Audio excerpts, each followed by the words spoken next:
त्या रात्री मी खूप वेळ निळ्या फाईलकडे पाहत बसलो होतो. बाहेर पाऊस थांबला होता, पण छपरावरून अजूनही पाण्याचे थेंब खाली पडत होते आणि त्या आवाजात एक विचित्र शांतता मिसळली होती. घरात फक्त भिंतीवरचं जुनं घड्याळ टिक-टिक करत होतं आणि त्या आवाजात मला माझं स्वतःचं एकटेपण आणखी स्पष्ट ऐकू येत होतं. मी हळूहळू फाईल उघडली. आत जुने कागद, जमिनीची कागदपत्र, बँकेच्या एफ-डीच्या कॉप्या आणि शेवटी माझ्या वकिलाने तयार केलेलं नवीन मृत्यूपत्र होतं. त्या कागदावर काही नवीन नावे होती आणि काही जुनी नावे पूर्णपणे खोडलेली होती. माझ्या स्वतःच्या मुलांची नावे. काही क्षण मी त्या खोडलेल्या नावांकडे पाहत राहिलो. विचित्र गोष्ट म्हणजे त्या क्षणी मला राग येत नव्हता. दुःखही फार उरलं नव्हतं. कारण जे दुःख रोज थोडं थोडं मरत राहत होत ना, ते शेवटी माणसाला रडायलाही सोडत नाही. मी खुर्चीत मागे टेकलो आणि नकळत माझं मन पुन्हा भूतकाळात गेलं. 1978 साल. त्यावेळेला समीर फक्त 22 वर्षांचा होता. हुशार होता, मेहनती होता, मोठी स्वप्न पाहणारा मुलगा होता. त्याला अमेरिकेला जाऊन MBA करायचं होतं. त्या काळी आमच्या गावात कुणाचं मूल परदेशात शिकायला जाणं म्हणजे खूप मोठी गोष्ट समजली जायची. लोक माझ्याकडे बघून म्हणायचे, "वा रे माधवराव, तुमचा मुलगा तर मोठा अधिकारी होणार."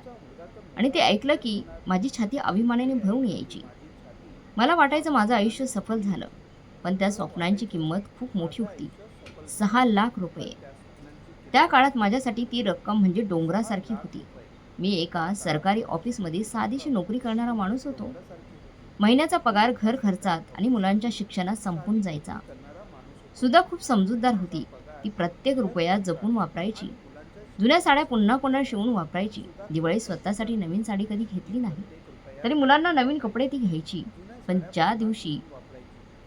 त्या दिवशी जेव्हा समीरने अमेरिकेच्या कॉलेजचं लेटर माझ्या हातात ठेवलं ना, तेव्हा माझ्या डोळ्यात पाणी आलं होतं. मला वाटलं होतं, माझा मुलगा माझी स्वप्न पूर्ण करणार आहे.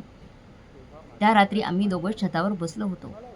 आकाशात चंद्र होता आणि थंड वारा वाहत होता. समीर माझ्याकडे बघून म्हणाला, "बाबा, जर पैसे जमत नसतील तर काही हरकत नाही. मी इथेच काहीतरी करतो." पण त्या क्षणी माझ्या अहंकाराला ते मान्य नव्हतं. मला वाटलं जर मी मुलाचं स्वप्न पूर्ण करू शकलो नाही, तर मी बाप कसला? मी त्याच्या खांद्यावर हात ठेवून म्हणालो, "तू फक्त अभ्यास कर रे बेटा.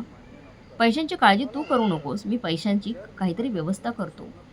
दुसऱ्या दिवशी मी गावातल्या जुन्या घरासमोर जाऊन उभा राहिलो. ते घर फक्त घर नव्हतं. माझं पूर्ण बालपण त्या भिंतीमध्ये होतं. पूर्ण बालपण त्या घरात गेलं होतं. अंगणात एक मोठं चिंचेचं झाड होतं. त्या झाडाखाली माझे वडील संध्याकाळी बसून बिडी उडायचे. आई तिथेच पापड वाळत घालायची. पावसाळ्यात त्या मातीचा सुगंध संपूर्ण घरभर पसरायचा. मी भिंतीवर हात फिरवत उभा होतो आणि आतून काहीतरी मोडत होतो. तेवढ्यात सुधा मागून आली. तिच्या हातात चहाचा कप होता. ती शांतपणे माझ्या बाजूला उभी राहिली आणि हळू आवाजात म्हणाली, "खरंच विकणार आहात का हे घर?" मी काहीही बोललो नाही. तिने पुन्हा विचारलं. ती पुन्हा म्हणाली, "दुसरं काही नाही. दुसरं काहीतरी मार्ग शोधूया ना. थोडं कर्ज घेऊ, 2 वर्षांनी पाठवू समीरला. पण हे घर नका विकू." मी थोड्या चिडलेल्या आवाजात म्हणालो, "तुला समजत नाहीये सुधा, ही संधी परत येणार नाही." ती शांतपणे माझ्याकडे पाहत राहिली. तिच्या डोळ्यात काळजी होती. ती म्हणाली, "संधी परत येईल की नाही माहीत नाही, पण माणूस एकदा आपल्या मुळांपासून तुटला ना, तर आयुष्यभर आतून रिकामा राहतो." पण त्यावेळेला मी तिचं ऐकलं नाही. कारण मी त्यावेळी फक्त बाप होतो, माणूस राहिलो नव्हतो.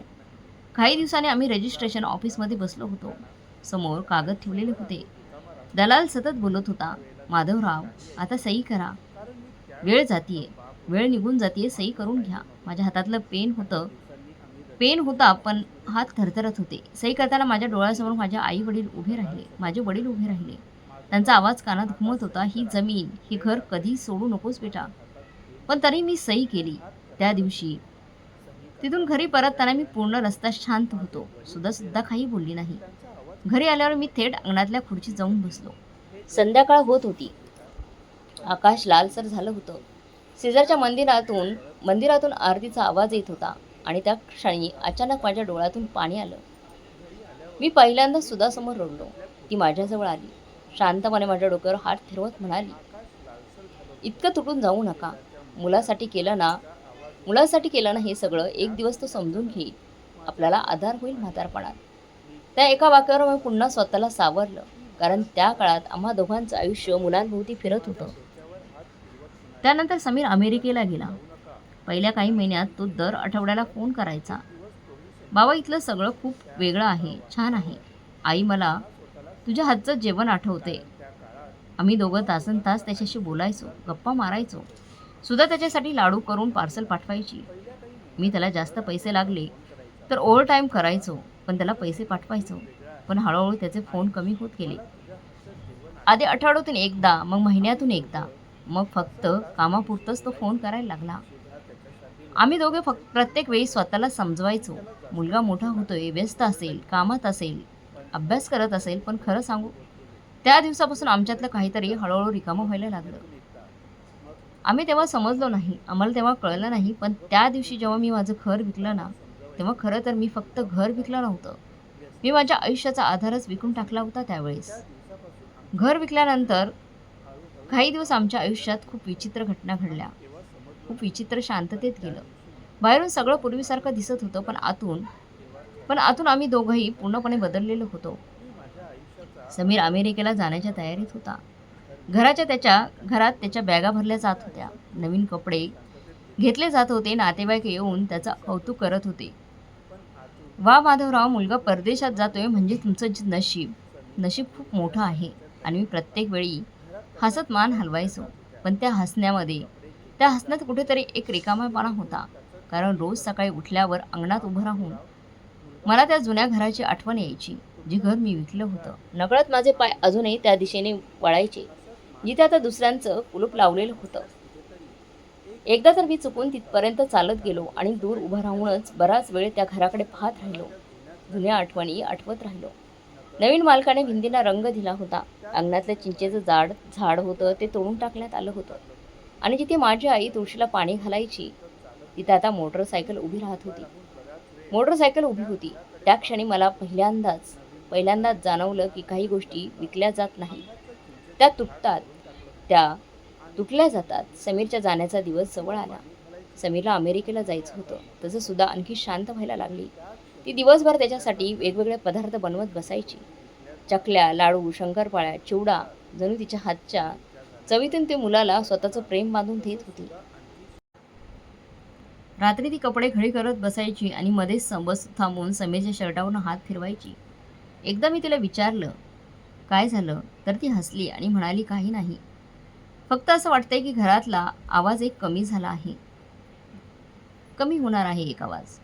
त्या एका वाक्यात एका आईची भीती होती, पण आम्ही दोघांनी ती भीती मनातच दाबून ठेवली. समीर विमानतळावर निघाला. त्या दिवशी मुसळधार पाऊस पडत होता. रस्त्यावर धुकं पसरलेलं होतं. गाडीच्या काचांवर सतत पावसाचे थेंब आपटत होते. दवबिंदू साचले होते. समीर अमेरिकेला जाणार या उत्साहात होता. भविष्याच्या स्वप्नांनी भरलेला होता. पण सुद्धा पूर्ण रस्ता शांत होती. विमानतळावर शेवटी समीरने आम्हाला मिठी मारली आणि म्हणाला, "बाबा, मी परत येईन तेव्हा तुम्हाला मोठं घर घेऊन देईन." मी हसलो आणि त्याच्या पाठीवर थाप मारली. पण सुद्धा त्याचा चेहरा दोन्ही हातांनी धरून बराच वेळ पाहत राहिली त्याच्याकडे. तिच्या डोळ्यात पाणी आलं होतं. समीर आत गेला आणि तो नजरेआड झाला. तसं सुद्धा अचानक माझ्या खांद्यावर डोकं ठेवून रडायला लागली. त्या दिवशी मला पहिल्यांदाच समजलं की आई मुलांना जन्म फक्त शरीराने देत नाही, तर ती त्यांना प्रत्येक श्वासात जगत असते. समीर गेल्यानंतर घर खूप रिकामं वाटायला लागलं. रात्री जेवताना सुद्धा नकळत 3 ताटं काढायची आणि मग स्वतःच एक परत ठेवून द्यायची. रविवारच्या सकाळी ती समीरच्या आवडते पोहे बनवायची आणि मग आठवायचं की आता तो तर आपल्यापासून फार हजारो किलोमीटर दूर गेलेला आहे. पण तरी आम्ही आनंदात होतो. कारण आम्हाला वाटत होते की मुलाचं भविष्य घडत आहे आणि त्याच्या समाधानासाठी आम्ही स्वतःच्या रिकामापणाकडे दुर्लक्ष करत होतो. काही वर्षांनी सोनलच्या लग्नाचा विषय निघाला. सोनल खूप समजूतदार मुलगी होती. लहानपणापासून घरातल्या परिस्थितीची तिला जाणीव नव्हती. सुधा आजारी असली की ती स्वयंपाक करायची. माझ्या ऑफिसची बॅग तयार करून ठेवायची. आकाशला अभ्यासाला बसवायची. पण मुलगी कितीही समजूतदार असली तरी तिच्या लग्नाच्या वेळी बापाचं मन हळवं होतंच. आम्हाला एक मोठं स्थळ आलं. मुलगा शहरात राहत होता. इंजिनियर होता. घर मोठं होतं. लोक प्रतिष्ठित होते, मोठी होती. सुरुवातीला सगळं काही चांगलं वाटत होतं. पण हळूहळू त्यांच्या मागण्या सुरू झाल्या. मुलीला सोन्याचे दागिने किती देणार? गाडी तर द्यावी लागेल. लग्न हॉटेलमध्येच झालं पाहिजे. बाहेरून ते सगळे सभ्यपणे बोलत होते, पण प्रत्येक शब्दात पैशाचा हिशोब होता. त्या रात्री मी आणि सुधा उशिरापर्यंत जागे होतो. घरात अंधार होता, फक्त स्वयंपाकघरातला पिवळा बल्ब चालू होता. सुधा चपात्या ठेवायच्या डब्याकडे रिकाम्या नजरेने पाहत बसली होती. मी हिशोब करत होतो. बचतीतले पैसे पुरत नव्हते. बँकेतील एफ.डी. मोडली तरी कमी पडत नव्हतं. शेवटी माझी नजर गावच्या जमिनीच्या कागदांवर जाऊन थांबली. सुधाने माझ्याकडे पाहिलं आणि लगेच म्हणाली, ओळखलं की माझ्या मनात नक्की काय चाललं आहे. ती घाबरलेल्या आवाजात म्हणाली, नको, ती जमीन गहाण ठेवू नका. तुमच्या बाबांनी किती कष्टाने जपली होती ती जमीन. जमीन कोणत्या प्रकारात गहाण ठेवायची नाही. मी थकलेल्या आवाजात म्हणालो, बघ मी काय करू? मुलीचं लग्न आहे सुद्धा. आपल्याला काहीतरी करावं लागेल. लोक काय म्हणतील? ती अचानक रागाने म्हणाली, लोक आयुष्यभर आपल्यासोबत राहणार नाही, म्हणून त्यांचा विचार का करायचा? लग्नानंतर हे लोक आपल्या मुलीच्या डोळ्यातलं पाणी पुसणार आहेत का? काही प्रॉब्लेम झाला तर ते पुसणार आहेत का डोळे तिचे? पण त्या काळात मी समाजाच्या भीतीने जगणारा माणूस होतो. मला वाटायचं मुलीच्या लग्नात काही कमी पडणं म्हणजे बापाचं अपयश. आणि म्हणूनच शेवटी मी पुन्हा एकदा सही केली. गावची जमीन गहाण ठेवली. त्या दिवशी गावात गेलो तेव्हा पावसाळा नुकताच संपला होता. शेतात हिरवळ पसरलेली होती. ओल्या मातीचा सुगंध हवेत भरून राहिला होता. मी शेवटचं एकदा त्या जमिनीवर चाललो. हातात माती घेतली आणि नकळत माझे डोळे भरून आले. कारण मला माहीत होतं, आपण फक्त जमीन गमवत नाही, आपण आपल्या पुढच्या पिढ्यांसाठीची शेवटची ओळख हरवत आहेत. सोनलचं लग्न खूप मोठ्या थाटामाटात झालं. हॉटेलमध्ये दिव्यांची रोषणाई होती. ब्रँडचा आवाज होता. नातेवाईकांच्या चेहऱ्यावर हसू होतं आणि सगळे माझ्या खांद्यावर हात ठेवून म्हणत होते, माधवराव, तुम्ही मुलीचं लग्न राजासारखंच केलं. मी बाहेरून हसत होतो. पाहुण्यांना नमस्कार करत होतो. पण आतून मला माहिती होतं की त्या एका रात्रीसाठी मी माझ्या आयुष्याची किती मोठी किंमत मोजली आहे. लग्नाच्या वेळी सोनल माझ्या गळ्यात पडून खूप रडली. ती हळू आवाजात म्हणाली, बाबा एवढा खर्च कशाला करलाय? पण त्या क्षणी मी तिच्या डोक्यावर हात ठेवून फक्त एवढंच म्हटलं की मुलीच्या लग्नाचा बाप कधीच हिशोब करत नाही गं. आणि खरंच त्या काळात आम्ही मुलांसाठी जगत होतो, स्वतःसाठी नाहीच. लग्नानंतर काही दिवस घर पूर्ण रिकामं झालं. पूर्वी सकाळी सोनलच्या गाण्याचा आवाज यायचा, तिच्या पैंजणांचा आवाज यायचा. स्वयंपाकघरात ती आणि सुद्धा दोघी हसत खेळत बोलत काम करायच्या. पण आता घरात फक्त शांतता उभी राहिली होती. सुद्धा अनेकदा तिच्या खोलीत जाऊन कपाट उघडून बसायची. सोनलच्या जुन्या साड्या, कॉलेजची पुस्तकं, केसात लावायच्या क्लिप्स हातात घेऊन बराच वेळ शांत बसायची. एकदा मी तिला विचारलं, काय करतेस? तर ती हसत हसत म्हणाली, काही नाही, फक्त घराला अजून किती सवय गेली की नाही. मग हळूहळू वेळ पुढे जात राहिला. समीर अमेरिकेत स्थिर झाला. सोनल तिच्या संसारात रमली आणि घरात आता फक्त मी, सुधा आणि आकाश उरलो होतो. आकाश स्वभावाने वेगळाच होता. खूप मोठी स्वप्न पाहणारा, पटकन श्रीमंत व्हायची इच्छा असणारा. तो अनेकदा म्हणायचा, बाबा मला तुमच्यासारखी नोकरी करून आयुष्य घालवायचं नाही, मला स्वतःच काहीतरी मोठं करायचं आहे. त्याच्या डोळ्यात आग होती आणि मी त्या आगीत माझं भविष्य पाहत होतो. मला वाटायचं माझी मुले जिथे पोहोचतील तिथे मी कधी पोहोचू शकलो नाही. एक दिवस आकाश माझ्यासमोर काही कागद घेऊन बसला. त्याने नवीन व्यवसायाचा प्लॅन बनवला होता. शहरात इलेक्ट्रॉनिक्सचं मोठं दुकान सुरू करायचं होतं. तो खूप उत्साहाने सांगत होता, बाबा फक्त सुरुवातीला थोडी मदत लागेल, नंतर सगळं मी सांभाळेन. मी त्याच्याकडे पाहत राहिलो. त्या क्षणी मला त्याच्यात माझं तरुणपण दिसत होतं, स्वप्नांनी भरलेला चेहरा. आणि मी पुन्हा एकदा वितळलो. त्या दिवसात सुधाची तब्येत हळूहळू बिघडायला लागली होती. सुरुवातीला तिने आम्हाला काही सांगितलं नाही, पण एक दिवस ती स्वयंपाकघरात अचानक चक्कर येऊन पडली. मी घाबरून तिला हॉस्पिटलमध्ये घेऊन गेलो. तपासण्या झाल्या. डॉक्टरांनी मला केबिनमध्ये बोलवलं. त्यांचा चेहरा गंभीर होता. त्यांनी हळू आवाजात सांगितलं, कॅन्सर आहे आणि उपचार लगेच सुरू करावे लागतील. त्या एका क्षणी माझ्या पायाखालची जमीन सरकली. माझ्या कानात काहीच ऐकू येत नव्हतं. मी फक्त खुर्चीत बसून डॉक्टरांकडे पाहत राहिलो. घरी येताना संपूर्ण रस्ता शांत होता. सुधा खिडकीबाहेर पाहत बसली होती. बाहेर पावसाची रिमझिम सुरू होती. रस्त्याच्या कडेला लोक आपापल्या आयुष्यात व्यस्त धावत होते आणि मला मात्र असं वाटत होतं की माझं आयुष्य अचानक थांबलं आहे. त्या रात्री सुद्धा माझ्या बाजूला बसली आणि शांत आवाजात म्हणाली, घाबरू नका, जे आहे ते स्वीकारूया. पण मी आतून पूर्ण तुटलो होतो. कारण आयुष्यभर मी जी स्त्री माझ्यासोबत खंबीरपणे उभी राहिली ती आता वेदनेशी लढणार होती आणि मी काहीच करू शकत नव्हतो. उपचार सुरू झाले. केमोथेरपीमुळे तिचे केस गळायला लागले. तिचा चेहरा सुकायला लागला. जी स्त्री पूर्वी खवरभर हसत फिरायची ती आता थोडी चालली तरी दमायला लागायची. पण आश्चर्य म्हणजे त्या अवस्थेत तिची काळजी स्वतःसाठी नव्हती. ती अजूनही मुलांसाठीच विचार करत होती. समीरला फोन करून विचारायची, तू जेवलास का? सोनलला सांगायची, सासरी सगळ्यांची काळजी घे. आणि आकाशला सतत धीर द्यायची, तुझं दुकान नक्की चालेल. एक दिवस आकाश पुन्हा माझ्याकडे पैशांच्या विषयावर बोलायला आला.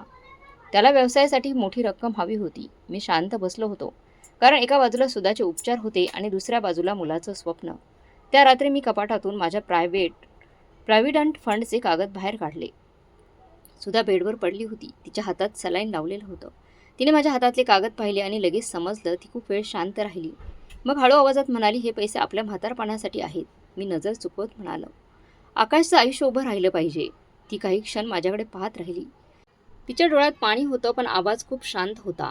ती म्हणाली, तुम्ही आपल्या मुलांना मुलं समजता आहात की ATM? त्या एका वाक्याने मी हादरलो. मला रागही आला. मी थोड्या मोठ्या आवाजात म्हणालो, तू असं कसं बोलू शकतेस? आपली मुलं आहेत ती. ती हसली पण त्या हसण्यात खूप वेदना होत्या. ती म्हणाली, हो मुलं आहेत म्हणूनच सांगते. प्रेम करा त्यांच्यावर पण स्वतःला संपवून नका. पण त्यावेळी मी तिचं ऐकलं नाही. दुसऱ्याच दिवशी मी प्रॉव्हिडंट फंड तोडला आणि आकाशच्या हातात 8 लाख रुपयांचा चेक ठेवला. त्या दिवशी आकाशच्या चेहऱ्यावर आनंद होता. तो मला मिठी मारून म्हणाला, बाबा तुम्ही बघा, एक दिवस मी तुम्हाला खूप मोठं नाव मिळवून देईन. मी हसलो.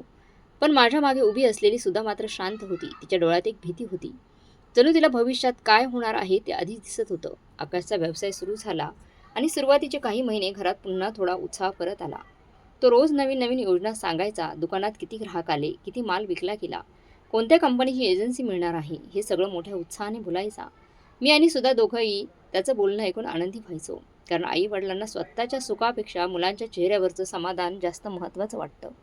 पण त्या सगळ्या आनंदाच्या मागे एक गोष्ट हळूहळू शांतपणे वाढत होती. सुधाची वेदना. केमोथेरपीनंतर ती खूप अशक्त व्हायची. रात्री अनेकदा तिला ताप यायचा. कधी अचानक उलट्या व्हायच्या. कधी इतका त्रास व्हायचा की ती शांतपणे उशीमध्ये चेहरा लपवून रडायची. पण दिवसा मुलांसमोर ती कधीच स्वतःचं दुःख दाखवायची नाही. एकदा तर मी रात्री उठलो तर ती देवघरासमोर बसून होती. तिच्या हातात जपमाळ होती आणि डोळ्यात पाणी होतं. मी घाबरून विचारलं, काय झालं? तर ती पटकन डोळे पुसत म्हणाली, काही नाही. फक्त देवाला एवढं सांगत होती की मुलांच्या आयुष्यात दुःख येऊ देऊ नको. त्या क्षणी मला स्वतःचीच लाज वाटली. कारण ती स्त्री स्वतः मृत्यूशी लढत होती आणि तरी तिला स्वतःची काळजी नव्हती. ती अजूनही मुलांसाठी जगत होती. हळूहळू समीरचे फोन आणखी कमी झाले. आधी तो महिन्यातून एकदा बोलायचा. मग 2 महिन्यांनी फोनवर नेहमी घाई असायची. बाबा मी मीटिंगमध्ये आहे. आई नंतर बोलतो आणि कॉल कट. सुद्धा मात्र प्रत्येक वेळी त्याचं समर्थन करायची. अरे मोठ्या पदावर काम करतोय, व्यस्त असेल. फोन कट झाल्यानंतर ती बराच वेळ शांत बसून राहायची. तिच्या चेहऱ्यावरची निराशा मला दिसायची. पण ती कधी बोलून दाखवायची नाही. सोनल सुरुवातीला अधूनमधून भेटायला यायची. पण तिच्याही संसाराच्या जबाबदाऱ्या वाढत गेल्या. संसार, घर, मुलं, कार्यक्रम आणि हळूहळू तिचं येणंही कमी झालं. एकदा सुधाचा वाढदिवस होता. पूर्वी घरात त्या दिवशी खूप उत्साह असायचा. मुलं छोट्या छोट्या गोष्टी करून तिला खुश करायची. पण त्या वर्षी संपूर्ण दिवस फोनच आला नाही. संध्याकाळी मी बाजारातून छोटा केक घेऊन आलो. मेणबत्ती लावली. आम्ही दोघंच शांतपणे बसलो होतो. सुधा केक कापताना हसली खरी, पण तिच्या डोळ्यातील पाणी ती लपवू शकली नाही. ती हळू आवाजात म्हणाली, पूर्वी या घरात किती आवाज असायचा ना. मी काहीही बोललो नाही. कारण काही शांतता अशा असतात ज्या शब्दांनी भरता येत नाही. त्या रात्री आम्ही छतावर बसलो होतो. आकाशात चंद्र होता पण त्याभोवती ढग जमा झाले होते. थंड वारा वाहत होता. सुधा अचानक म्हणाली, माहिती माणूस म्हातारा झाल्यावर त्याला औषधांपेक्षा माणसं जास्त लागतात. मी तिच्याकडे पाहिलं. ती पुढे म्हणाली, आपण आयुष्यभर मुलांसाठी धावलो, त्यांना कधी काही कमी पडू दिलं नाही. पण आपण त्यांना एक गोष्ट शिकवलीच नाही. मी विचारलं काय? ती हसली खूप थकलेल्या हसण्यातून आणि म्हणाली, आई वडील सुद्धा एक दिवस थकतात हे. त्या वाक्यानंतर बराच वेळ आम्ही दोघं शांत बसून राहिलो. दूर कुठेतरी कुत्र्यांचा आवाज येत होता. गावातल्या मंदिराची घंटा वाजत होती आणि त्या शांततेत मला पहिल्यांदाच भीती वाटली. सुधाला गमावण्याची भीती. पण आयुष्य कुणासाठी थांबत नाही. काही महिन्यांनी डॉक्टरांनी स्पष्ट सांगितलं की कॅन्सर आता शेवटच्या स्टेजला पोहोचला आहे. उपचार सुरू होते पण आशा कमी होत चालली होती. त्या दिवसानंतर मी ऑफिसमधून लवकर घरी यायला लागलो. तिच्या औषधांच्या वेळा लक्षात ठेवायचो. रात्री तिला झोप लागेपर्यंत तिच्या बाजूला बसून राहायचो. पण आतून मी पूर्णपणे घाबरलो होतो. एक दिवस तिने मला जवळ बसवलं. तिचा आवाज खूप कमजोर झाला होता. ती म्हणाली, एक वचन द्याल? मी लगेच म्हणालो, काहीही. ती म्हणाली, माझ्यानंतर स्वतःला पूर्णपणे एकटं करू नका. माझ्या डोळ्यात लगेच पाणी आलं. मी तिचा हात घट्ट पकडला आणि म्हणालो, तुला काही होणार नाही. मला ती हलकंसं हसली. मग हळू आवाजात म्हणाली, आणि अजून एक, स्वतःसाठी थोडं जगायला शिका. त्या क्षणी मी रडायला लागलो. कारण आयुष्यभर त्या स्त्रीने स्वतःसाठी काही मागितलं नव्हतं आणि शेवटी सुद्धा ती माझीच काळजी करत होती. काही दिवसांनी एक पहाट आली, जी माझ्या आयुष्याला कायमची रिकामी करून गेली. त्या दिवशी बाहेर हलका पाऊस पडत होता. खिडकीतून थंड वारा आत येत होता. मी तिच्या बाजूला बसलो होतो. तिचा श्वास खूप मंद झाला होता. तिने हळूहळू डोळे उघडले आणि माझ्याकडे पाहिलं. त्या नजरेत खूप प्रेम होतं, खूप शांतता होती. ती खूप प्रयत्न करून एवढंच म्हणाली, मुलांवर राग करू नका. आणि पुढच्या क्षणी, काही क्षणात तिचा हात माझ्या हातात शांत झाला. त्या क्षणी बाहेर पाऊस अचानक जोरात सुरू झाला आणि माझ्या आयुष्यातली सर्वात मोठी शांतता कायमची उतरली. सुधा गेल्यानंतर घर अक्षरशः ओसाड झालं. पूर्वी ज्या घरात सकाळी तिच्या बांगड्यांचा आवाज यायचा, स्वयंपाकघरातून फोडणीचा सुगंध यायचा, देवघरातून तिचं शांत स्तोत्र ऐकू यायचं, त्या घरात आता फक्त पंख्यांचा आवाज आणि भिंतीवरच्या घड्याळाची टिकटिक उरली होती. सुरुवातीचे काही दिवस तर मला काही समजत नव्हतं. सकाळी उठल्यावर नकळत मी 2 कप चहा ठेवायचो. जेवताना 2 ताटं काढायचो. रात्री झोपताना तिच्या बाजूची उशी नीट करायचो. आणि मग अचानक आठवायचं, ती आता नाही आपल्यात. तिच्या जाण्यानंतर पहिल्यांदाच मला घर किती मोठं आहे हे जाणवलं. पूर्वी हेच घर छोटं वाटायचं, कारण त्यात माणसं होती, आवाज होता, प्रेम होतं. आता प्रत्येक खोली रिकामी वाटायची. मी अनेकदा तिच्या कपाटासमोर जाऊन उभा राहायचो. तिच्या साड्यांना अजूनही तिचा हलका सुगंध यायचा. तिचा चष्मा टेबलावर तसाच ठेवलेला होता. देवघरातील तिची जपमाळ अजूनही तशीच लटकत होती. त्या वस्तू मला रोज सांगत होत्या की एखादा माणूस शरीराने जातो, पण त्याच्या सवयी घरात जिवंत राहतात. सुरुवातीला मुलं काही दिवस आली होती. समीर अमेरिकेतून आला होता. मोठी गाडी, महागडा फोन, महागडे कपडे. लोक त्याच्याकडे पाहून प्रभावित होत होते. तो माझ्याजवळ बसून म्हणाला, बाबा, तुम्ही काळजी करू नका, आता आम्ही आहोत. त्यावेळी मला खरंच वाटलं की कदाचित आता सगळं बदलणार आहे. सोनल माझ्या गळ्यात पडून खूप रडली. आकाश काही दिवस माझ्यासोबतच राहिला. घरात पुन्हा थोडासा माणसांचा आवाज आला. पण दुःखाची गोष्ट अशी असते की ते दिवस जास्त काळ थांबत नाही. सुधाच्या तेराव्यानंतर हळूहळू सगळे परत गेले. समीर म्हणाला, बाबा, ऑफिसमध्ये खूप काम आहे. सोनल म्हणाली, मुलांच्या परीक्षा आहेत. आकाश म्हणाला, दुकान सोडून जास्त दिवस राहू शकत नाही. आणि पुन्हा एकदा घरात फक्त मी आणि शांतता उरली होती. पहिले काही महिने मुलं अधूनमधून फोन करायची, बाबा औषधे घेताय ना, जेवण वेळेवर करा. पण त्या फोनमध्ये जबाबदारी होती. आपलेपणा कमी होत चालला होता. आणि माणूस शब्दांपेक्षा आवाजातील अंतर लवकर ओळखतो. मी हळूहळू एकटेपणाची सवय लावून घेत होतो. सकाळी उठायचो, अंगण झाडायचो, स्वतःसाठी साधा स्वयंपाक करायचो, पेपर वाचत बसायचो. पण संध्याकाळ सर्वात कठीण असायची, कारण ती वेळ आमची असायची. सुधा आणि मी चहा घेऊन अंगणात बसायचो. शेजाऱ्यांची मुलं खेळताना बघायचो. जुन्या गोष्टी बोलायचो. आता मी एकटाच खुर्चीत बसून चहा प्यायचो आणि समोर रिकामी खुर्ची ठेवलेली असायची. एक दिवस संध्याकाळी अचानक जोराचा पाऊस सुरू झाला. वीज गेली होती. घरात अंधार होता. मी मेणबत्ती लावली आणि खिडकीजवळ बसलो. त्या पावसाच्या आवाजात अचानक मला सुधाचा आवाज आठवला. आल्याचा चहा करू का? त्या आठवणीने माझ्या डोळ्यात पाणी आलं. त्या रात्री मी पहिल्यांदाच मोठ्याने रडलो. कारण काही दुःख अशी असतात जी माणूस इतरांसमोर नाही, फक्त स्वतःसमोरच मान्य करतात. हळूहळू माझं वय जाणवायला लागलं होतं. गुडघे दुखायला लागले होते. जिने चढताना दम लागायचा. एकदा तर बाथरूममध्ये पाय घसरून मी पडलो. बराच वेळ जमिनीवरच पडून होतो. उठायलाही शक्ती नव्हती. त्या क्षणी मला पहिल्यांदाच भीती वाटली, जर इथेच काही झालं तर कोणाला कळणार तरी कसं? त्या रात्री मी समीरला फोन केला. तो बराच वेळ फोनच उचलत नव्हता. शेवटी फोन लागला. पलीकडून त्याचा घाईतला आवाज आला, बाबा, मी मीटिंगमध्ये आहे, पटकन बोला. काय? मी शांत आवाजात म्हणालो, आज थोडा पडलो होतं रे बाथरूममध्ये, पाय घसरून. तो 2 सेकंद शांत राहिला आणि मग म्हणाला, अरे बाबा, सांभाळून ना, ठीक आहात ना आता? हो, ठीक आहे, मग मी नंतर बोलतो. फोन कट झाला. मी बराच वेळ फोनकडेच पाहत राहिलो. कारण त्या क्षणी मला समजलं की नाही नाती आता फक्त औपचारिक उरली आहेत. दुसऱ्या दिवशी डॉक्टरांकडे गेलो. त्यांनी तपासण्या करून स्पष्ट सांगितलं, या वयात एकटं राहणं योग्य नाही, कुणीतरी सोबत असायला हवं. घरी परतल्यावर मी खूप वेळ विचार करत बसलो. बाहेर संध्याकाळ होत होती. सूर्य मावळत होता. अंगणातल्या झाडांच्या सावल्या लांब होत होत्या. आणि त्या शांततेत मी पहिल्यांदा स्वतःला एक प्रश्न विचारला, आयुष्यभर ज्यांच्यासाठी सर्व काही केले त्यांच्याकडे आता थोडा आधार मागणं चुकीचं आहे का? खूप विचार करून शेवटी मी ठरवलं की आता मुलांकडे काही दिवस जाऊन राहायचं. फार काही नको होतं मला. फक्त घरात माणसांचा आवाज हवा होता. सकाळी बाबा चहा घ्या एवढं ऐकायचं होतं. रात्री कुणीतरी औषधं घेतलीत का एवढं विचारावं इतकीच इच्छा होती. त्या रात्री मी कपाटातून एक छोटी बॅग बाहेर काढली. 2 जोडे कपडे ठेवले, सुधाचा फोटो ठेवला, औषधांची पिशवी ठेवली आणि मग बराच वेळ त्या बॅगकडे पाहत बसलो. कारण आयुष्यभर ज्यांनी इतरांना घर दिलं तेच लोक एक दिवस स्वतःसाठी जागा शोधत फिरतात. यापेक्षा मोठं दुःख दुसरं नसतं. दुसऱ्या दिवशी सकाळी मी खूप लवकर उठलो. रात्री नीट झोप लागली नव्हती. मनात सतत विचार सुरू होते. एकीकडे मुलांकडे जाण्याची आशा होती तर दुसरीकडे एक अनोळखी भीतीही होती. घरात शांतता होती. खिडकीतून सकाळचा फिक्कट सूर्यप्रकाश आत येत होता. अंगणात पडलेल्या पानांवर दवबिंदू चमकत होते. मी हळूहळू चहा बनवला. सुधाच्या फोटोपुढे कप ठेवला आणि तिच्याकडे पाहून हळू आवाजात म्हणालो, आज समीरकडे जायचा विचार करतोय, बघूया.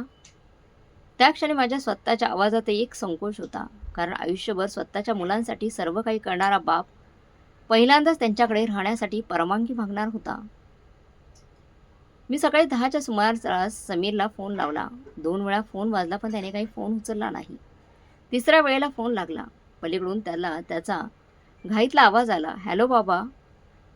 मी काही क्षण शांत राहिलो. मग हळू आवाजात म्हणालो, बेटा डॉक्टर म्हणत होते की आता एकटं राहणं बरं नाही, म्हणून विचार करत होतो काही दिवस तुझ्याकडे येऊन राहू का.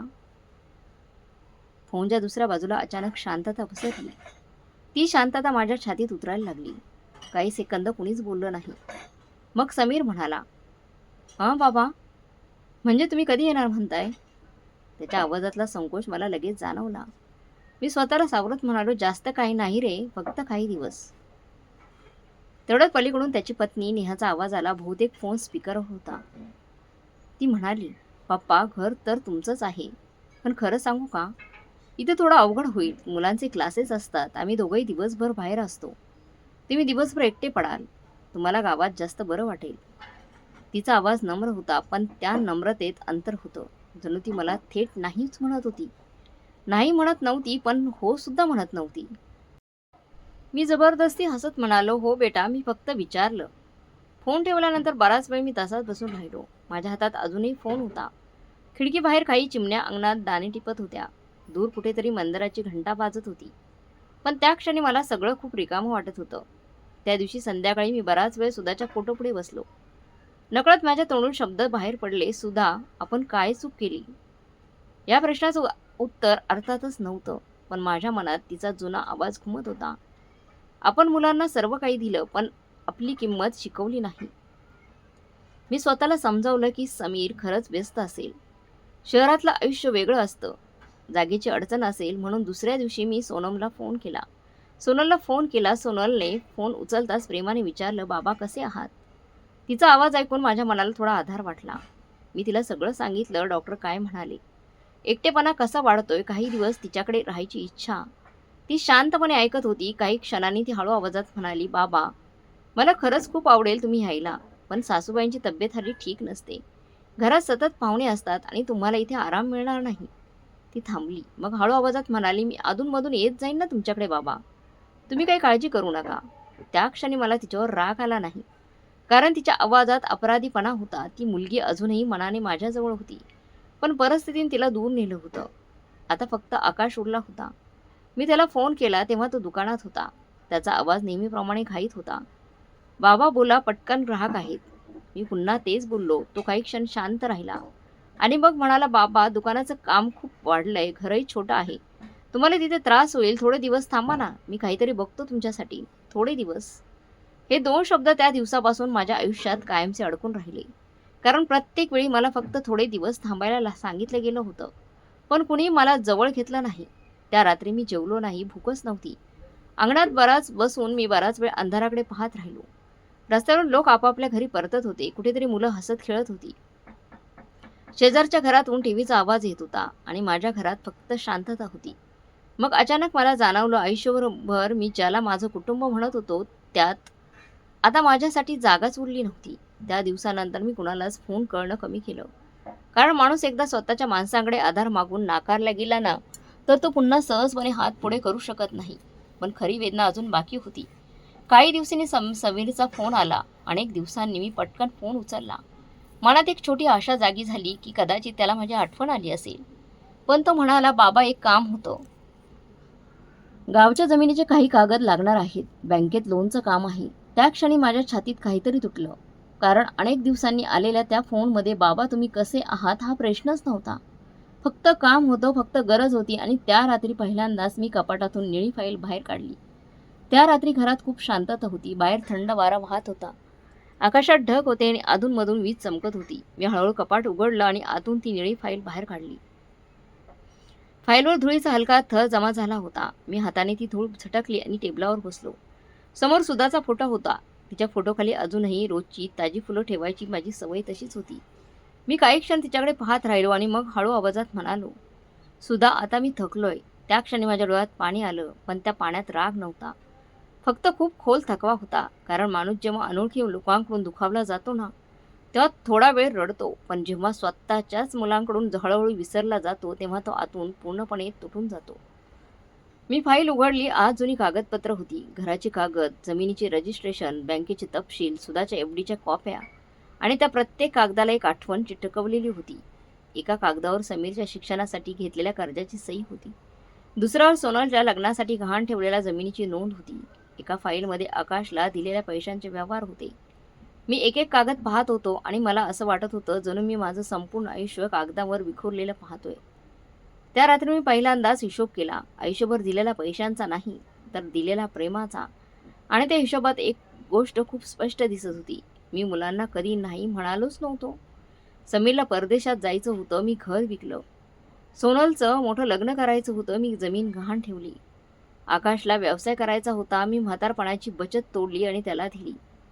सुधा कॅन्सरने आजारी होती, तरी मी मुलांच्या स्वप्नांना प्राधान्य दिलं. आणि शेवटी जेव्हा मला फक्त थोडा वेळ हवा होता, तेव्हा सगळ्यांकडे कारणं होती. त्या क्षणी मला सुधाचं एक वाक्य पुन्हा आठवलं, "तुम्ही मुलांना प्रेम देता आहात की स्वतःला संपवत आहात?" त्यावेळी तिचं बोलणं मला कठोर वाटलं होतं, पण आता त्या रिकाम्या घरात बसून मला समजत होतं की ती किती खरी होती. दुसऱ्या दिवशी सकाळी मी माझ्या जुन्या वकिलाला फोन केला. देशमुख नावाचे वकील होते. माझ्या जवळजवळ सगळ्या व्यवहारांची कागदपत्रे त्यांनीच केलेली होती. माझा आवाज ऐकून ते लगेच म्हणाले, "काय माधवराव, तब्येत ठीक आहे ना?" मी शांतपणे म्हणालो, "एक काम होतं, मृत्यूपत्र बदलायचं आहे."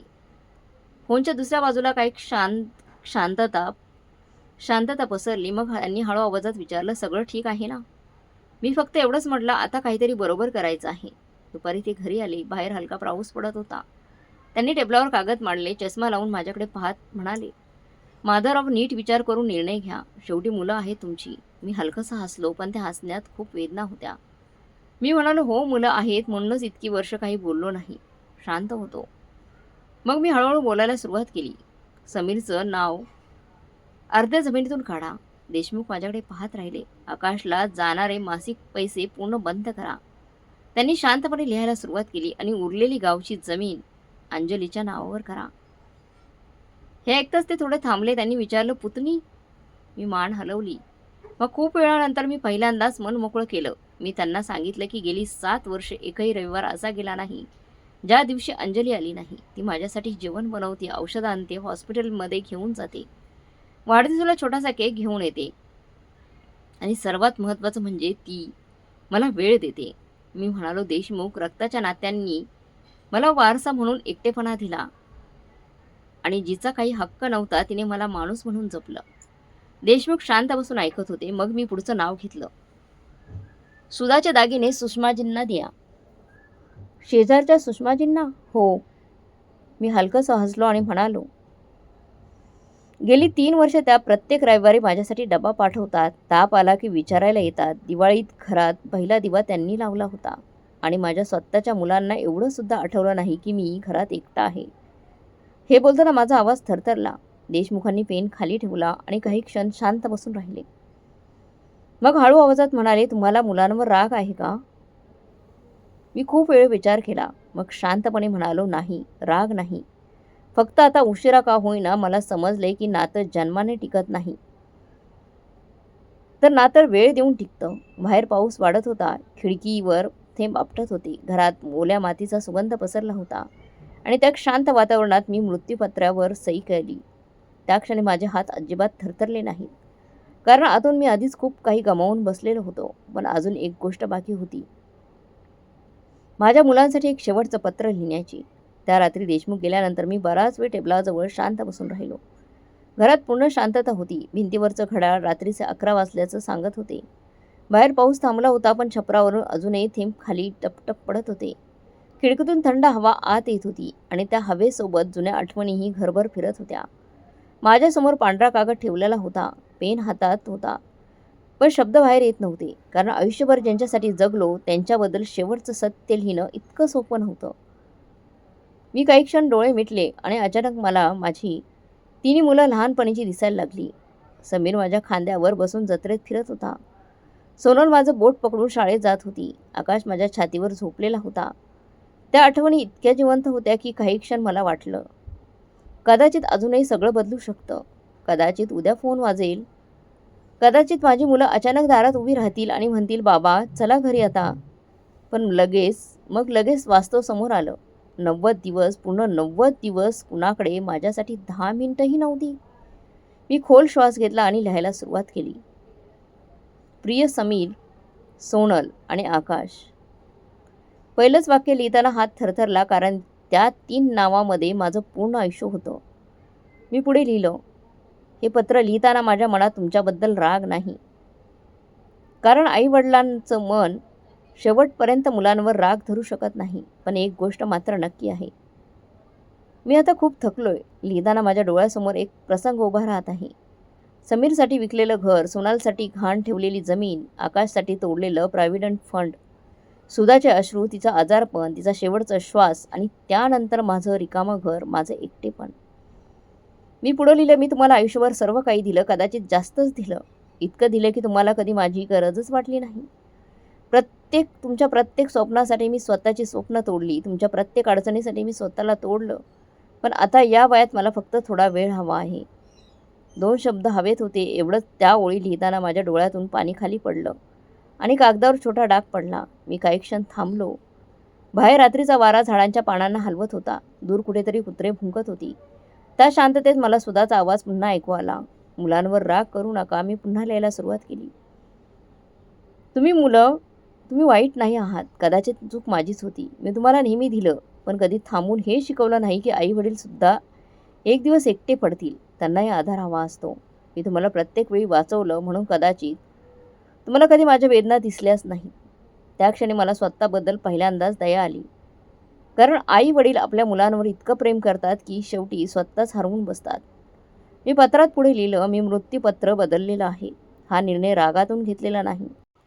हा निर्णय त्या लोकांसाठी आहे ज्यांनी माझ्यासोबत वेळ घालवला, माझी विचारपूस केली, माझ्या एकटेपणात माझ्याजवळ बसले. कारण शेवटी माणूस पैशांपेक्षा आपलेपणासाठी जगतो. म्हातारपणात माझा हात पुन्हा थरथरला. मी शेवटी लिहिलं, एक दिवस तुम्ही सुद्धा म्हातारे व्हाल. त्या दिवशी फक्त एवढं लक्षात ठेवा, वृद्ध आईवडिलांना महागड्या भेटवस्तू नको असतात. त्यांना फक्त एवढं वाटतं की त्यांची मुलं त्यांना विसरली नाही. पत्र पूर्ण झालं तेव्हा रात्रीचे जवळजवळ 2 वाजले होते. मी पेन खाली ठेवला. माझ्या छातीत एक विचित्र हलकं वाटत होतं. दुःख अजूनही होतं.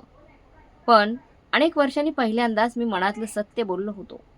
मी पत्र फोल्ड केलं, निळ्या फाईलमध्ये ठेवलं. मग उठून हळूहळू सुधाच्या फोटोपाशी गेलो. तिच्या फोटोसमोर उभा राहून मी हळू आवाजात म्हणालो, उशिरा का होईना, पण आज मी स्वतःसाठी एक निर्णय घेतलाय. त्या क्षणी खिडकीतून एक थंड वाऱ्याची एक झुळूक आत आली. फोटोसमोर ठेवलेलं छोटंसं दिवटं हलकंसं थरथरलं आणि अनेक महिन्यानंतर पहिल्यांदाच माझ्या डोळ्यातून आलेल्या अश्रूंमध्ये थोडी शांतता मिसळली होती. दुसऱ्या दिवशी सकाळ खूप शांत होती. रात्रीच्या पावसानंतर अंगणात ओलसर मातीचा सुगंध पसरला होता. झाडांच्या पानावर अजूनही पाण्याचे थेंब चमकत होते. मी नेहमीप्रमाणे लवकर उठलो, पण त्या दिवशी मनात एक वेगळी शांतता होती. अनेक वर्षांनी मला असं वाटत होतं की मी आतून काहीतरी ठरवलं आहे. रोजसारखी ती अस्वस्थ वाट पाहणारी भावना नव्हती. फोनकडे सतत पाहण्याची सवय नव्हती, कारण काही निर्णय माणसाला तोडत नाहीत, उलट त्याला वास्तव स्वीकारायला शिकवतात. मी चहा बनवला आणि अंगणात बसलो. सकाळचा हलका सूर्यप्रकाश भिंतीवर पडत होता. शेजारच्या घरातून रेडिओवर जुनं गाणं लागलं होतं.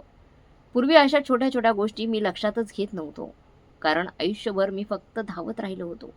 मुलांसाठी, त्यांच्या भविष्याकरता, त्यांच्या गरजांसाठी. पण आता पहिल्यांदाच मी शांत बसून सकाळ अनुभवत होतो.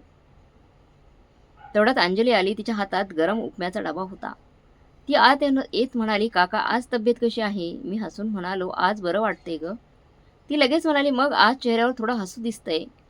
त्या एका वाक्यावर मी नकळत तिच्याकडे पाहत राहिलो. कारण स्वतःची मुलं अनेक महिन्यात माझ्या चेहऱ्याकडे एवढं लक्षपूर्वक कधी पाहिलंच नव्हतं त्यांनी. ती स्वयंपाकघरात गेली, माझी औषधं तपासली, पाण्याची बाटली भरली आणि मग माझ्यासमोर बसून म्हणाली, "काका, एक सांगू? तुम्ही आता स्वतःची काळजी घ्यायला शिका. आयुष्यभर सगळ्यांसाठी जगलात, आता थोडं स्वतःसाठी जगा." मी हलकंसं हसलो, कारण अगदी हेच वाक्य सुधाने शेवटच्या दिवसात मला सांगितलं होतं. अंजली गेल्यानंतर मी बराच वेळ विचार करत बसलो. खरंच, मी आयुष्यात स्वतःसाठी काय काय केलं होतं? माझी स्वतःची कोणती इच्छा पूर्ण केली होती? मला नेहमी वाटायचे की चांगला बाप तोच, जो स्वतःला विसरतो. पण आता या वयात येऊन मला जाणवत होतं की मी स्वतःला पूर्णपणे संपवणं हे प्रेम नसतं. ती हळूहळू स्वतःची ओळख हरवण्याची सुरुवात असते. दुपारच्या सुमारास अचानक फोन वाजला. अनेक दिवसांनी स्क्रीनवर समीरचं नाव चमकलं. काही क्षण माझं हृदय पुन्हा जुन्यासारखं धडधडलं. माणूस कितीही दुखावला गेला तरी स्वतःच्या मुलांच्या फोनने त्याच्या मनात अशा जागी होतेच. मी फोन उचलला. "हॅलो बाबा." त्याचा आवाज नेहमीपेक्षा थोडा गंभीर होता. "हो बेटा, काय झालं?" तो काही क्षण शांत राहिला आणि मग म्हणाला, "बाबा, देशमुख काकांचा फोन आला होता. त्यांनी काही कागदांबद्दल सांगितलं. तुम्ही मृत्यूपत्र बदललं का?" त्या क्षणी माझ्या हातातला कप हलकासा थरथरला, पण आवाज मात्र शांत होता. "हो." फोनच्या दुसऱ्या बाजूला अचानक तणाव पसरला. समीर थोड्या चिडलेल्या आवाजात म्हणाला, पण बाबा, अचानक असं का? आम्ही काही चूक केली आहे का?" हे वाक्य ऐकून मला आतून हसूही आलं आणि वेदनाही झाली. कारण अनेक महिन्यांच्या शांततेनंतर पहिल्यांदाच त्याला माझी आठवण झाली होती. आणि त्यामागे कारण पुन्हा संपत्तीच होती. मी शांतपणे म्हणालो, "तुला खरंच उत्तर हवंय?" तो काही बोलला नाही. मी पुढे म्हणालो, "समीर, मागच्या 3 महिन्यात तू मला किती वेळा फोन केला हे तुला आठवतंय का?" तो लगेच म्हणाला, "बाबा, तुम्हाला माहिती आहे ना किती कामं असतात आम्हाला." मी त्याला थांबवलं आणि म्हणालो, "काम सगळ्यांनाच असतं बेटा, पण ज्या बापाने तुझ्यासाठी घर विकलं त्याच्याशी बोलायला 2 मिनिटं वेळ नसणं ही व्यस्तता नसते." फोनच्या दुसऱ्या बाजूला शांतता पसरली. पहिल्यांदाच मी माझ्या मुलाशी मनातलं बोलत होतो. मी पुढे म्हणालो, "मला तुमच्या पैशांची गरज नव्हती, मोठ्या घराची गरज नव्हती. फक्त एवढं वाटायचं की दिवसातून एकदा विचारावं, बाबा कसे आहात?" माझा आवाज थरथरत होता. "जेव्हा मी पडलो होतो तेव्हा तू फक्त सांभाळून ना एवढं म्हणालास. जेव्हा मला तुमच्याकडे यायचं होतं तेव्हा सगळ्यांकडे कारणं होती. आणि आज आज मृत्यूपत्र बदललं म्हणून फोन आलाय." हे ऐकल्यावर समीर बराच वेळ काही बोललाच नाही. मग हळू आवाजात म्हणाला, "बाबा, आमच्याकडून चूक झाली असेल." त्या क्षणी माझ्या डोळ्यात पाणी आलं. कारण त्या एका वाक्यासाठी मी कित्येक महिने वाट पाहत होतो. पण काही सत्य खूप उशिरा समोर येतात. मी शांतपणे म्हणालो, "चूक तुमची एकट्याची नाही बेटा, मी सुद्धा दोषी आहे. मी तुम्हाला आयुष्यभर फक्त घेत राहायला शिकवलं, द्यायला नाही." खिडकीबाहेर वारा वाहत होता, अंगणात पानं हलत होती आणि त्या शांत वातावरणात मला पहिल्यांदाच जाणवलं, काही जखमा कधीच भरत नाही, पण त्यांच्याबद्दल बोलल्यावर त्यांचा भार थोडा हलका होतो. समीरचा आवाज आता खूप मंद झाला होता. तो म्हणाला, "बाबा, मी येतो तुमच्याकडे." मी काही क्षण डोळे मिटले आणि मग शांतपणे म्हणालो, "येशील तेव्हा मुलगा म्हणून ये, वारसदार म्हणून नाही." फोन ठेवल्यानंतर बराच मी तसाच शांत बसून राहिलो. माझ्या हातात अजूनही फोन होता आणि मनात अनेक भावना एकत्र फिरत होत्या. एकीकडे हलकं वाटत होतं की इतक्या महिन्यानंतर पहिल्यांदा समीरने मनापासून माझ्याशी बोलण्याचा प्रयत्न केला. पण दुसरीकडे मनाच्या खूप आत एक वेदना अजूनही तशी जिवंत होती. कारण काही शब्द उशिरा मिळाले तरी ते भूतकाळ बदलू शकत नाहीत. बाहेर दुपारचा सूर्य हळूहळू कलत होता. अंगणातल्या झाडांच्या सावल्या लांब होत चालल्या होत्या. वाऱ्याने काही सुकलेली पानं जमिनीवर पडली आणि त्या क्षणी मला स्वतःचं आयुष्य आठवलं. माणूसही शेवटी असाच असतो. आयुष्यभर हिरवा राहण्यासाठी झगडत राहतो आणि एक दिवस शांतपणे गळून पडतो. त्या दिवशी संध्याकाळी मी अनेक महिन्यांनी थोडा वेळ बाहेर फिरायला गेलो. हातात काठी होती. रस्त्यावर मुलं होती. मुलं क्रिकेट खेळत होती. एका छोट्या मुलाने चेंडू माझ्या पायाजवळ येऊन थांबला म्हणून धावत येऊन तो उचलला आणि हसत म्हणाला, "आजोबा, बॉल फेका ना." मी हलकंसं हसलो आणि चेंडू त्याच्याकडे फेकला. त्या छोट्या क्षणाने माझ्या मनात खूप काही हलवलं. कारण लहानपणी माझी मुलंसुद्धा अशीच माझ्या भोवती फिरायची. समीर बॅटिंगसाठी हट्ट करायचा, आकाश आऊट झाला की रडायचा, सोनल दोघांमध्ये भांडण सोडवायची. वेळ खरंच खूप शांतपणे सगळं बदलून टाकते. घरी परतलो तेव्हा संध्याकाळ झाली होती. आकाशात केशरी रंग पसरला होता. मी दार उघडलं आणि नेहमीप्रमाणे घरात तीच शांतता मला भेटली. पण त्या दिवशी ती शांतता थोडी कमी बोचत होती, कारण इतक्या दिवसांनी मनातील एक गाठ सैल झाली होती. रात्री जेवण करून मी सुधाच्या फोटोपाशी बसलो. तिच्याकडे पाहत मी हळू आवाजात म्हणालो, आज समीरचा फोन आला होता. नकळत माझ्या चेहऱ्यावर हलकंसं हसू आलं. मग पुढे म्हणालो, उशिरा का होईना पण कदाचित त्यांना आता समजायला लागले. त्या क्षणी मला असं वाटलं जणू तिच्या फोटोमधलं हसू थोडंसं मऊ झालं. 2 दिवसांनी सकाळी दाराची बेल वाजली. मी हळूहळू दार उघडलं आणि समोर समीर उभा होता. अनेक महिन्यांनी मी त्याला इतक्या जवळून पाहत होतो. केसांमध्ये हलकी पांढरट रेषा दिसत होती. चेहऱ्यावर थकवा होता, पण त्या दिवशी त्याच्या डोळ्यात पहिल्यांदाच अपराधीपणा दिसत होता. काही क्षण आम्ही दोघं काहीच बोललो नाही. मग तो हळू आवाजात म्हणाला, बाबा. बस एवढाच शब्द, पण त्या एका शब्दात खूप काही होतं. मी बाजूला सरकलो. तो आत आला. घरात नजर फिरवत शांत उभा राहिला. कदाचित अनेक वर्षांनी त्याने हे घर नीट पाहिलेलं देखील नव्हतं. भिंतीवरचा निघालेला रंग, कोपऱ्यात ठेवलेली सुधाची जुनी शिवण मशीन, टेबलावर नीट रचून ठेवलेली औषधं आणि रिकाम्या खुर्चीसमोर ठेवलेला दुसरा चहाचा कप. तो हळू आवाजात म्हणाला, तुम्ही अजूनही 2 कप चहा ठेवता? माझ्या डोळ्यात नकळत पाणी आलं. मी हलकंसं हसत म्हणालो, सवय आहे रे. काही सवयी माणसापेक्षा जास्त जगतात. समीर काही बोलला नाही. तो शांतपणे खुर्चीत बसला. घरात काही क्षण पूर्ण शांतता पसरली. मग अचानक त्याने माझ्याकडे पाहून विचारलं, बाबा, तुम्ही इतकं सगळं एकट्याने कसं सहन केलं? त्या प्रश्नावर मी बराच वेळ शांत राहिलो, कारण खरं उत्तर खूप मोठं होतं. मी हळू आवाजात म्हणालो, आई वडील सहन करत नाहीत बेटा, ते फक्त मुलांवर प्रेम सोडू शकत नाहीत. हे ऐकून त्याने खाली मान घातली. त्याच्या डोळ्यात पाणी आलं होतं. अनेक वर्षांनी मी माझ्या मुलाला पुन्हा लहान झाल्यासारखं पाहत होतो. तो तुटलेल्या आवाजात म्हणाला, आमच्याकडून खूप मोठी चूक झाली बाबा. मी शांतपणे त्याच्याकडे पाहत राहिलो. तो पुढे म्हणाला, आम्हाला वाटत होतं तुम्ही मजबूत आहात, तुम्हाला काही फरक पडत नाही, तुम्ही नेहमीसारखे सांभाळून घ्याल. पण आम्ही कधी विचारच केला नाही की तुम्ही सुद्धा एकटे पडू शकता. एकटेपणा तुम्हाला जाणू शकतो. त्या क्षणी मला सुधाचं वाक्य आठवलं. आपण मुलांना ही शिकवलंच नाही की आई वडीलही थकतात. समीर उठला आणि हळूहळू माझ्याजवळ आला. मग अचानक खाली बसून त्याने माझे हात हातात घेतले. त्याचे हात थरथरत होते. तो म्हणाला, एक संधी द्या बाबा. सगळं पूर्वीसारखं करू शकत नाही कदाचित, पण उरलेला वेळ तरी तुमच्यासोबत राहायचं आहे. एक संधी द्या. माझ्या डोळ्यातून अश्रू खाली आले, कारण माणूस कितीही दुखावला गेला तरी स्वतःच्या मुलाच्या स्पर्शात त्यांचं हृदय पुन्हा वितळतच. मी त्याच्या डोक्यावर हात ठेवला आणि अनेक महिन्यांनी त्या घरात पुन्हा एकदा माणसाच्या श्वासांचा आवाज ऐकू येत होता. त्या दिवसानंतर घरात हळूहळू काही गोष्टी बदलायला लागल्या. खूप मोठा चमत्कार झाला असं नाही, सगळं अचानक पूर्वीसारखं झालं असंही नाही, पण अनेक महिन्यांनी त्या घरात पुन्हा माणसाचा स्पर्श जाणवायला लागला. समीर 2 दिवसासाठी आला होता, पण तो त्या दिवशी पहिल्यांदाच काहीच दिसत नव्हता. पूर्वीसारखा सतत फोन, मीटिंग, लॅपटॉप यात अडकलेला नव्हता. सकाळी उठून त्याने अंगण झाडलं तेव्हा मी शांतपणे त्याच्याकडे पाहत राहिलो, कारण लहानपणी हा तोच मुलगा होता ज्याला झाडू हातात घ्यायलाही कंटाळा यायचा. वेळ खरंच माणसाला शिकवत असतो. फक्त कधी कधी तो धडा खूप उशिरा मिळतो. त्या सकाळी आम्ही दोघं अंगणात चहा घेत बसलो होतो. थंड वारा वाहत होता. झाडांच्या पानातून सूर्यप्रकाश खाली पडत होता. अनेक वर्षांनी आम्ही दोघं इतक्या शांतपणे एकत्र बसलो होतो. अचानक समीर म्हणाला, बाबा, आई गेल्यानंतर तुम्ही एकदाही आम्हाला सांगितलं नाही की तुम्हाला इतका त्रास होतोय. मी हलकंसं हसलो. बाप कधी मुलांना स्वतःचं दुःख सांगत नाही रे. त्याला नेहमी वाटतं मुलं सुखात असली की पुरेसं आहे. तो काही क्षण शांत राहिला. मग म्हणाला, पण आम्ही त्याचा गैरफायदा घेतला. हे ऐकून माझ्या मनात एक वेदनादायक शांतता उतरली, कारण सत्य कधी कधी खूप साध्या शब्दात बाहेर येतं. त्या दिवशी दुपारी सोनलचा फोन आला. बहुतेक समीरने तिला सगळं सांगितलं होतं. तिचा आवाज रडल्यासारखा वाटत होता. ती म्हणाली, बाबा, माझ्याकडून चूक झाली. मी काही बोललो नाही, कारण तिच्या आवाजातील वेदना मला जाणवत होती. ती पुढे म्हणाले, आई गेल्यानंतर मी स्वतःच्या संसारात इतके अडकले की तुम्ही किती एकटे पडताय हेच लक्षात आलं नाही माझ्या. त्या क्षणी मला माझी लहानशी सोनल आठवली. शाळेत जायच्या आधी ती रोज माझ्या खिशातलं छोटंसं चॉकलेट ठेवायची आणि म्हणायची, बाबा, ऑफिसमध्ये खा.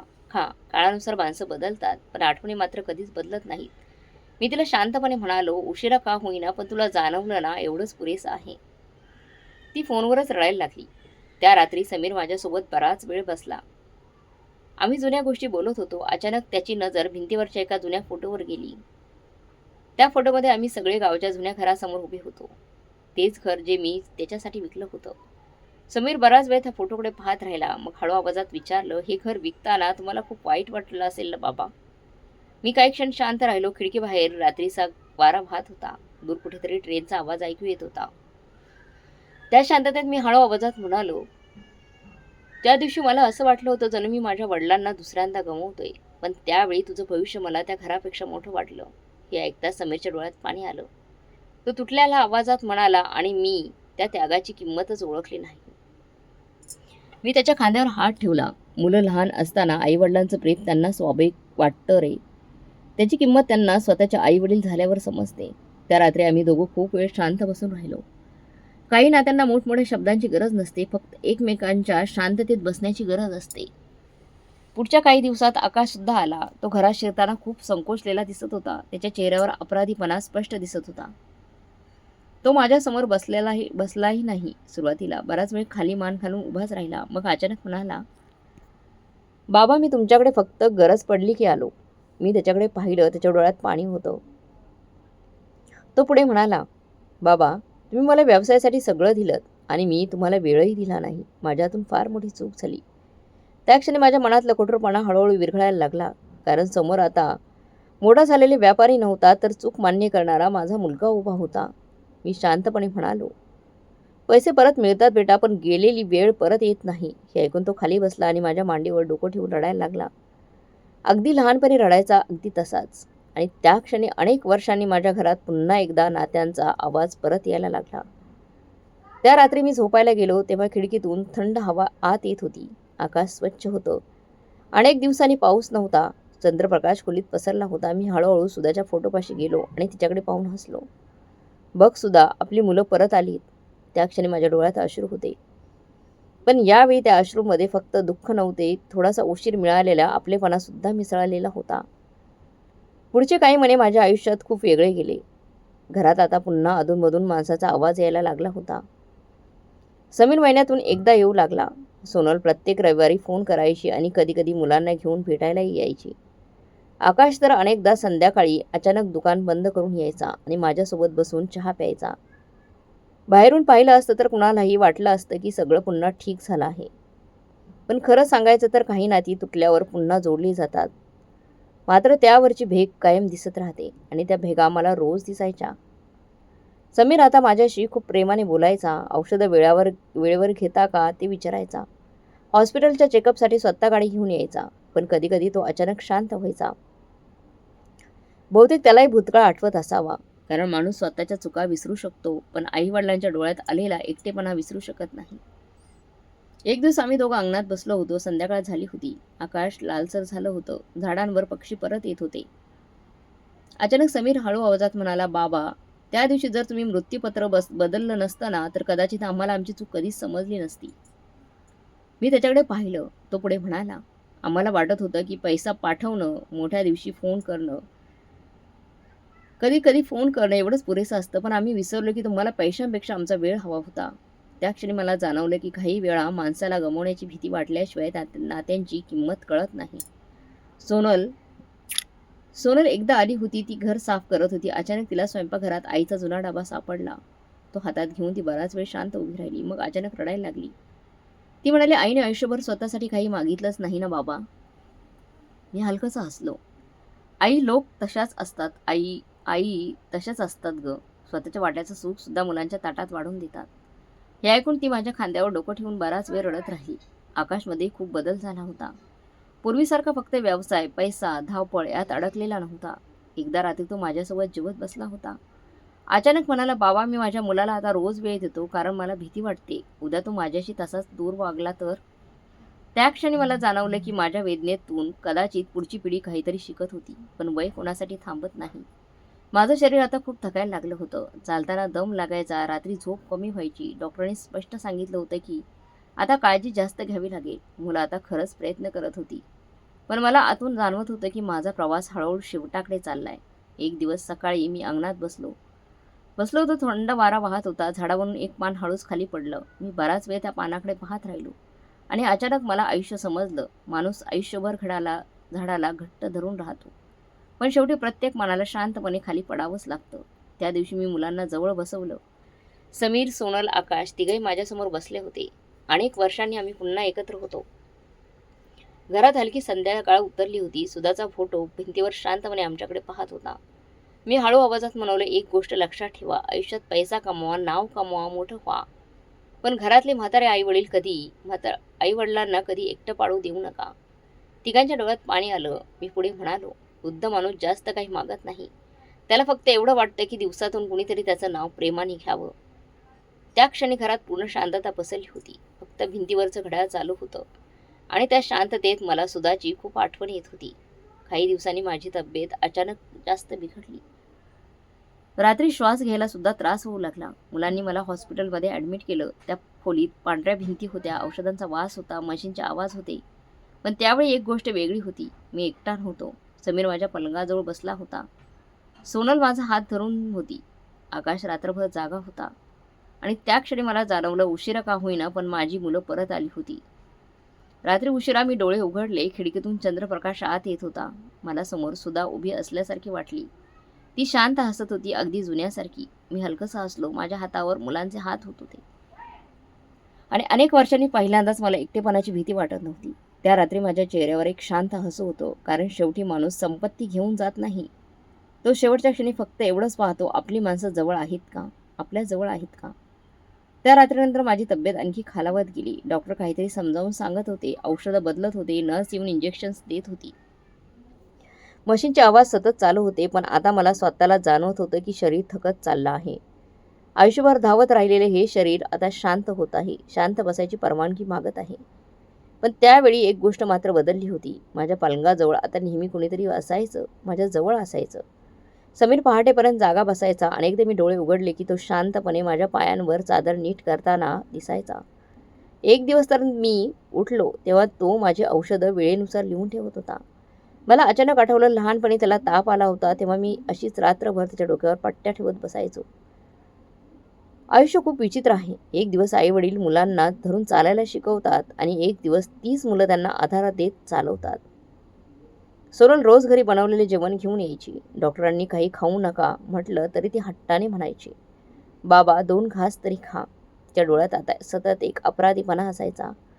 एकदा ती माझ्या पलंगाजवळ बसून रडायला लागली. ती म्हणाली, बाबा, आई केल्यानंतर तुम्ही किती रडलात हे आम्हाला कधी दिसलंच नाही बाबा.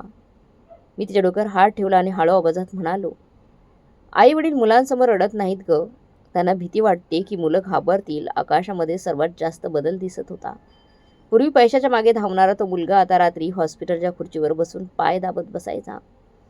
एकदा तो अचानक म्हणाला, बाबा, तुम्ही आम्हाला खूप श्रीमंत केलं, पण माणुसकीची शिक्षण आम्ही उशिरा शिकलो.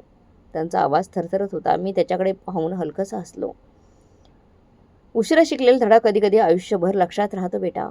हॉस्पिटलच्या त्या खोलीत अनेक रात्री अशाच गेल्या. बाहेर कधी पाऊस पडायचा, कधी पहाटेचा सूर्य खिडकीतून आत यायचा. मी शांतपणे पडून राहायचो आणि माझी मुलं माझ्याभोवती फिरताना पाहायचो. त्या क्षणी मला एक गोष्ट खूप स्पष्ट समजली, माणसाला शेवटी संपत्ती, जमीन, दागिने काहीच आठवत नाही. त्याला फक्त माणसाचा स्पर्श आठवतो. माणसं आठवतात. एक दिवस रात्री उशिरा समीर माझ्याजवळ बसला होता. हॉस्पिटलमध्ये पूर्ण शांतता होती. फक्त मशीनचा हलका आवाज येत होता. तो बराच वेळ काही बोलला नाही. मग अचानक म्हणाला, बाबा, जर आई आज असती ना तर तिने आम्हाला कधीच माफ केलं नसतं. मी डोळे उघडून त्याच्याकडे पाहिलं. मग हळू आवाजात म्हणालो, नाही रे, आई लोक तुम्हाला मुलांना खूप लवकर माफ करतात. हे ऐकता त्यांच्या डोळ्यातून पाणी खाली पडलं. त्या क्षणी मला सुद्धा खूप जवळ असल्यासारखी वाटली. दुसऱ्या दिवशी डॉक्टरांनी मुलांना बाहेर बोलवलं. त्यांच्या चेहऱ्यावरचं गंभीरपण मी ओळखलं. मला सगळं समजलं होतं. आयुष्यभर मी इतकी दुःख पाहिलं होती की आता मृत्यूची चाहूलही ओळखायला शिकलो होतो मी. संध्याकाळी तिन्ही मुलं माझ्याजवळ बसली होती. त्यांच्या चेहऱ्यावर भीती होती. जणू वेळ त्यांच्या हातातून निसटतीये हे त्यांना जाणवत होतं.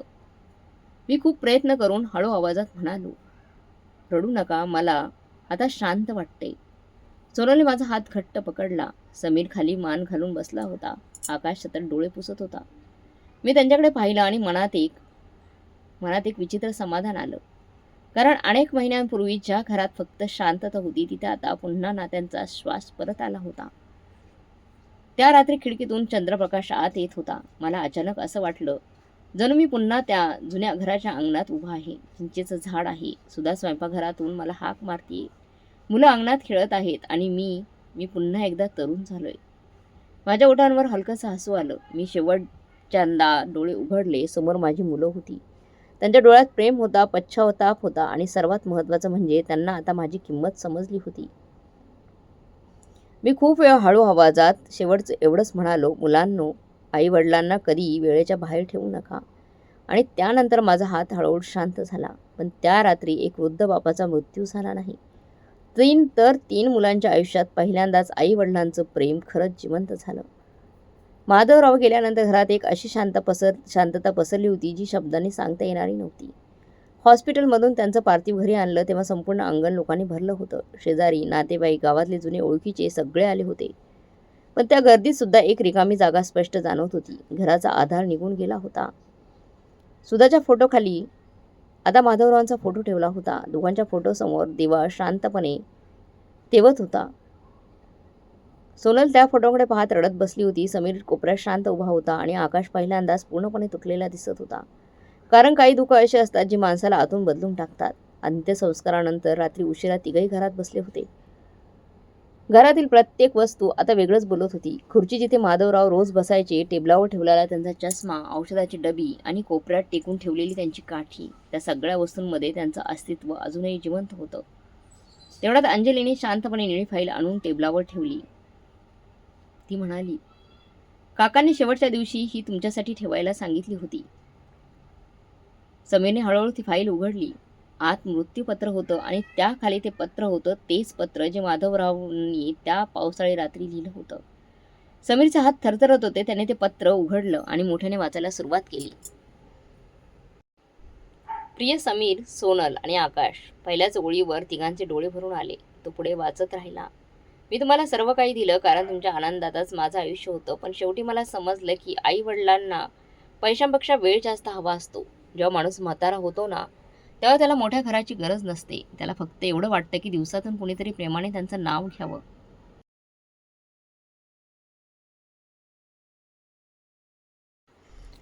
घरात पूर्ण शांतता पसरली होती. फक्त समीरचा आवाज, तुटलेला आवाज ऐकू येत होता. जर कधी तुमच्या आयुष्यात अशी वेळ आली की तुमची मुलं मोठी झाली, व्यस्त झाली, तर फक्त एक गोष्ट लक्षात ठेवा, त्यांना इतकं मोठं करू नका की ते तुम्हाला विसरतील. हे वाक्य ऐकताच आकाश रडायला लागला. त्याने चेहरा हातात लपवला. सोनल शांतपणे अश्रू पुसत होती.